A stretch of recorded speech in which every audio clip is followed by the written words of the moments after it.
Hey everyone, welcome back to the channel. And today we're going to talk about the things that you need to know if you plan on purchasing a home here in Maryland in 2023. So let's jump right into it.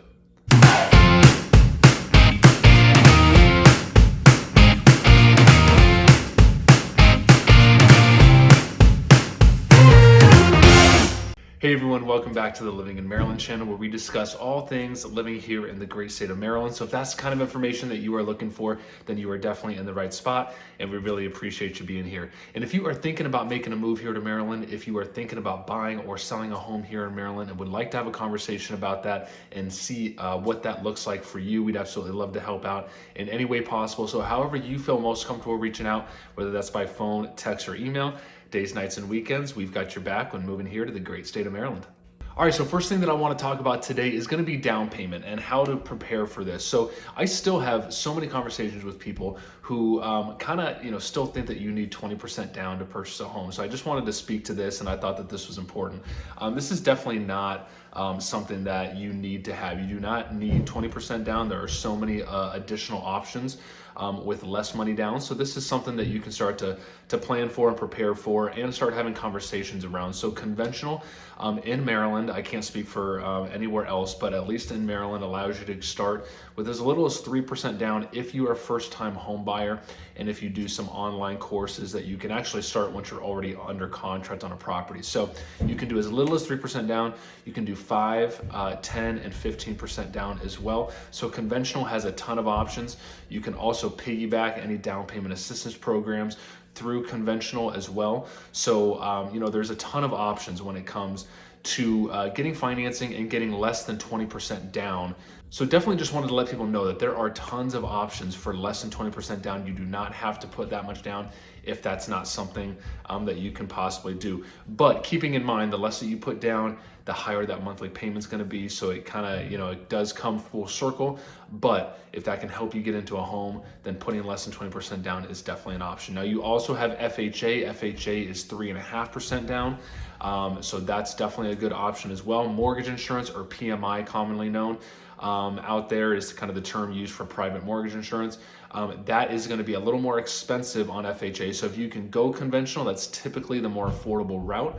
But FHA is a good option as well. And then if you're looking in some more rural areas, USDA is something that we still have here in Maryland, where you can get a government loan through USDA if it's not a super suburban or built up area. So we can look into that as well. So definitely reach out to me. I'd love to have a conversation and kind of help you out in regards to less than 20% down financing if that's something that you still need. So feel free to do that anytime.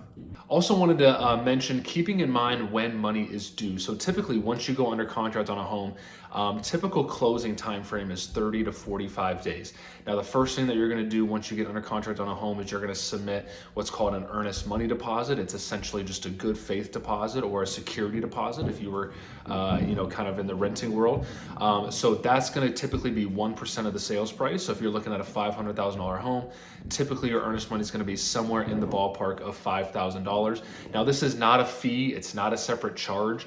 It is applied towards your down payment. So it is something that's collected up front, held during the purchase process, and then applied to your down payment at closing. Now, the other thing that's collected up front is going to be your inspections, because those are done and have to be paid at the time of inspection, and that's done early in the process. So you're going to have to pay for your inspections, which are typically right around $500, and then your appraisal is typically collected at the time it's ordered, which is done in the beginning as well, which is typically around $500 to $600. So, but all other money is collected and due at the very end of the process. So you do have kind of time to get everything in order. So just a reminder that it's those three things that are collected in the beginning: the earnest money deposit, any inspections that you do, and the appraisal. And then all money or additional money needed for the purchase of the home is collected at the very end, right before closing.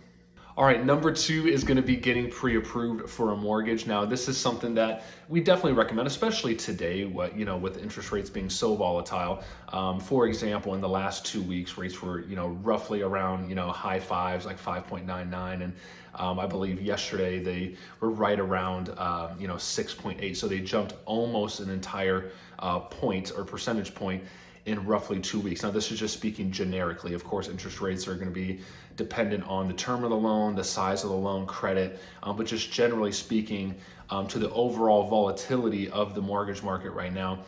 Getting pre-approved can especially be helpful in today's environment, just to know exactly what that payment's looking like, and then also staying in touch with a lender as you progress through the home search process, so you can know, okay, based on today's interest rates, this is where my payment's gonna be, so you can determine how much exactly you're comfortable spending based on the current rates.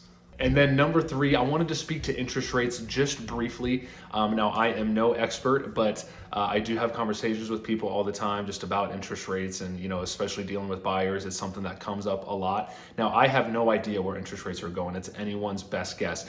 But I will say, I did want to kind of mention what was going on once the pandemic started in 2020. The Federal Reserve started purchasing mortgage-backed securities, which is really one of the biggest drivers of what interest rates are going to be doing. So if there's more buyers in the marketplace for mortgage-backed securities, then mortgage rates are going to come down. If there's less demand for mortgage-backed security purchasing, then interest rates are going to start trending upwards. The Federal Reserve was buying a large amount of mortgage-backed securities once the pandemic hit, so in 2020, 2021, and then through parts, I think, of 2022. Now, they have really stopped doing that, and if they are still doing that, it's at a much, much lesser scale. So I still have no idea where interest rates are going to go, but this is something that they've really never done before. The Federal Reserve has never really purchased mortgage-backed securities at that level before, or really at all, and they're really, according to what they're saying, is that they're not going to be doing that moving forward. So what that looks like is that's going to be upward pressure on interest rates. Now, it's still anyone's guess. The economy is just this massive beast that nobody can really end up, guessing. It's really anyone's best guess. But I did want to mention that is going to be something to keep in mind, and it may be a major factor in keeping interest rates elevated for a longer period of time. Now, number 4 is going to be checking with your lender about what concession options there are for the financing that you are using. Now, concessions is really just another term for seller credits that you can get as a buyer to use towards offsetting your closing costs, or use towards other things when you are purchasing a property. Now, it can vary from property to property. That's why I specify based on the property financing that you are using. So if you are using conventional, less than 10% down, you can typically only get 3% of the purchase price in seller credits. If you're going 15 to 20% down conventional, you can get 6% seller concession. If you're going FHA, they allow 6%, VA allows 6% as well. So depending on the type of financing that you're using, and with elevated interest rates and things just being more expensive today, knowing how much seller credit you can get upfront going into your home purchase is very helpful. So having a conversation around that and being aware and knowledgeable of what that looks like can be very helpful. And then last but not least is staying up to date with market conditions. As I mentioned before, things have been changing pretty quickly, especially with interest rates. So if you are someone who's currently in the marketplace, but maybe you're not putting in offers immediately, or you're actively searching right now, but you're just kind of taking your time, making sure that you're staying in touch with your lender and your realtor about where interest rates are at, that can be very helpful, because as I mentioned, they've been very volatile lately. So staying on top of that can be very helpful. And then also right now we are in mid to heading into end of February. And in the last 3 to 4 weeks, we've been starting to see a lot more multiple offers again, things that we saw in 2020, 2021, early 2022, which is just crazy, but that's kind of something that's been coming back into the marketplace with just so few available homes out on the market. So just kind of understanding what that looks like, and we don't know if that's going to hang around for a while, if it's not, but before that, it wasn't necessarily that way. Things were a little slower. They were starting to neutralize, where you could go in there and homes were sitting a little more on the market, say 7 to 10 days, but now a lot of them in good condition and priced right, they're selling over a weekend with, anywhere from 3 to 8 offers again.